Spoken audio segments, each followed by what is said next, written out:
আসসালামু আলাইকুম। আমি রায়ান সাদিক তুহিন। টাঙ্গাইলের ঐতিহ্য নিয়ে একটি কবিতা লিখেছেন মোহাম্মদ বুলবুল হোসেন। কবিতার নাম আমাদের টাঙ্গাইল।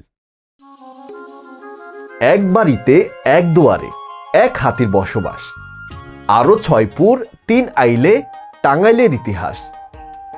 কালীহাতির মিষ্টি দয়ে মনের তৃষ্ণা মিটে, পুরা বাড়ির চমচম নিয়ে দাদা ঘোড়ার পিঠে। সাদা মনের মানুষ আছে, আরো সুন্দর নারী, ইতিহাসের পাতায় লেখা টাঙ্গাইলের শাড়ি। পুকুর নদী খাল বিল তার সোনা ভরা চর, জীব বৈচিত্র্য অপরূপ সুন্দর মধুপুর শালগড়।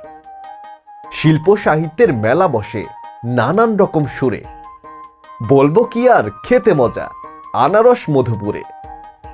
আতিয়া মসজিদ ইতিহাসে জাতীয় ফল কাঁঠাল, শিক্ষা সংস্কৃতি জমিদারি নয়তো কিছু আড়াল।